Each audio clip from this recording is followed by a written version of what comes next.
ನನಗೆ ಇಲ್ಲಿ ವಾಣಿ ಪಾರ್ಲರ್ ಬರೋದು ತುಂಬಾ ಇಷ್ಟ. ನಾನು ನನ್ನ friend regular customers for this parlour. ನಾನು ಇಲ್ಲಿ ಬರೋದು ಒಂದು 2 ವರ್ಷದಿಂದ ಬರ್ತಾ ಇದ್ದೀನಿ. ನನಗೆ ತುಂಬಾ ಇಷ್ಟ ಆಯ್ತು. ದ ವೇ ಶಿ ಡಸ್, ಎಲ್ಲರ ಹತ್ರ ಮಾತಾಡೋ ರೀತಿನೂ ಇದೆ ಅಲ್ಲ ಕಸ್ಟಮರ್ಸ್ ಹತ್ರ. That also we like very much. And ಒಂದೊಂದ್ಸರಿ ಇನ್ನೋವೇಟಿವ್ ಆಗಿ ಏನಾದ್ರು ಮಾಡ್ತಾರೆ. So that also is quite different. Seedlings ಆಗಲಿ, ಒಂದು ಸ್ಯಾಪ್ಲಿಂಗ್ಸ್ ಕೊಡೋದಾಗ್ಲಿ, ಆ ಥರ ಎಲ್ಲ ಸಮಥಿಂಗ್ ಇನ್ನೋವೇಟಿವ್ ಆಗಿ ಏನಾದ್ರು ಮಾಡ್ತಾನೆ ಇರ್ತಾರೆ. So that also in one day, apart from ನಾವು ಬಂದು ಇಲ್ಲಿ ಪಾರ್ಲರ್ಗೆ ಬರೋದು ಸಮ್ ಫೇಶಿಯಲು ಅದು ಇದು ಮಾಡ್ಕೊಂಡು ಹೋಗೋಕ್ಕೆ, but still you feel something great.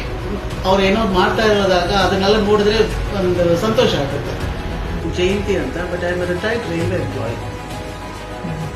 ಈ ಆಫರನ್ನು ಪರವಾಗಿಲ್ಲ. I think this is second or third time ನಾನು ಈ ಆಫರ್ ನಾನು ಯೂಸ್ ಮಾಡ್ತಾ ಇರೋದು. ಇಟ್ ಇಸ್ ಫೀಸಿಬಲ್, ಪರವಾಗಿಲ್ಲ ಅನ್ಸುತ್ತೆ ನಮಗೆ. It's worth. ಫಸ್ಟೇ ನೀವು ಮಾಡೋದೇ ನಮ್ಗೆ ವರ್ತ್. ನೀವು ಮಾಡೋದು ಎಕ್ಸ್ಟ್ರಾ ಮಾಡ್ತೀರಾ ಕೆಲವು ಸರಿ, ಅದು ದಟ್ ಇಟ್ಸ್ ಇಸ್ ವರ್ತ್. ಅದರಲ್ಲಿ ಈ ಆಫರ್ಸ್ ಕೊಡೋದು ನಮಗೆ ಇನ್ನೂ ಸಂತೋಷ ಆಗುತ್ತೆ. ಕಸ್ಟಮರ್ಸ್ ಅಂದ್ರೆ ನೀವು ಇಲ್ಲಿ ಬಂದು ನೋಡಿ ಒಂದ್ಸರಿ, ಅವಾಗ ಮತ್ತೆ ನೀವೇ ಬರ್ತೀರಾ. ಅವರು ಮಾಡೋ ರೀತಿ, ಮಾತಾಡೋ ರೀತಿ, all that also counts for a customer ಅಲ್ವಾ. Thank you ma'am.